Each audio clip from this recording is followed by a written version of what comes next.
Et Vincent Hervouet avec nous pour l'international. Bonjour Vincent. Bonjour Dimitri, bonjour à tous. Joe Biden vient à la rencontre des Européens. Ce jeudi, il est à Bruxelles où se tiennent 3 sommets, l'OTAN, le G7, l'Union Européenne. Oui, c'est le 3e voyage à l'étranger du président Biden et pour la 3e fois, il se retrouve en Europe alors que l'Amérique veut tourner le dos au vieux continent et se concentrer sur l'Asie. La première fois, en juin dernier, Joe Biden avait débarqué à Bruxelles en promettant de restaurer le monde libre, une expression de la guerre froide.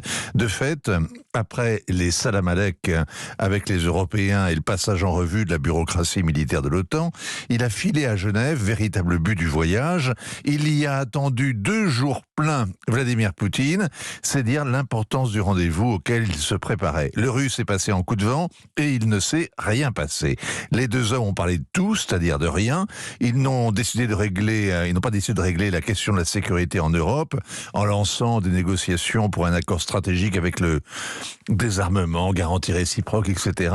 Bref, ils ont évité la question de l'Ukraine et Vladimir Poutine a donc continué à préparer l'invasion. 9 mois après, le fruit de ce voyage, ce n'est pas le monde libre, c'est une nouvelle guerre et elle n'est froide que pour les civils ukrainiens qui campent dans les abris. Alors, les États-Unis veulent profiter de cette journée pour renforcer l'unité occidentale. L'unité est un combat, c'est l'affiche. C'est comme ça que le parrain renforce son leadership. Ça veut dire que les Européens bien alignés derrière le drapeau otanien, dont plus personne n'imagine se passer. Au QG de l'Alliance à Bruxelles, on répète que la peur est bonne conseillère. Joe Biden va encore renforcer les effectifs à l'Est.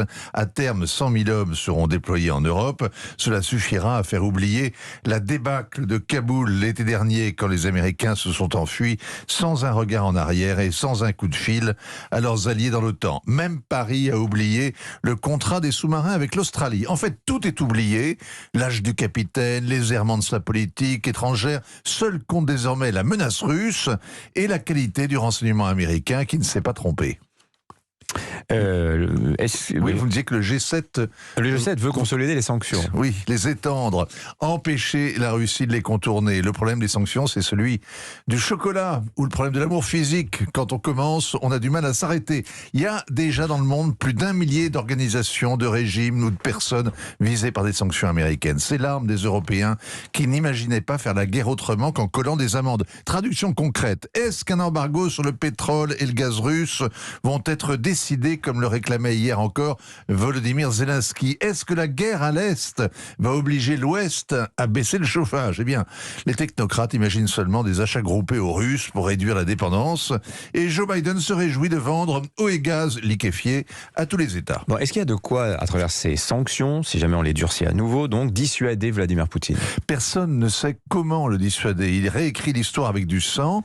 Ce matin, alors qu'on célèbre la mémoire de Madeleine Albright, qui est mort hier et qui fut la première secrétaire d'État américaine au tournant de l'an 2000, il faut bien dire que c'est elle qui a fait les premières ratures sanglantes. C'est elle qui a mené la guerre au Kosovo, qui a tordu le bras de tous les négociateurs à Rambouillet, qui a entraîné l'OTAN au mépris de sa charte qui prévoit seulement l'autodéfense, au mépris du Conseil de sécurité de l'ONU, au mépris aussi des conventions de Genève, 78 jours de bombardements sur les Serbes qu'elle détestait et des frontières rectifiées au forceps. Joe Biden dit qu'elle a écrit l'histoire. Le même veut traiter Poutine comme Milosevic en criminel de guerre. Signature, Vincent Hervouet, merci. On prolongera la réflexion sur la posture américaine dans cette guerre tout à l'heure à 8h40. Ce sera le thème d'Europe 1 2022.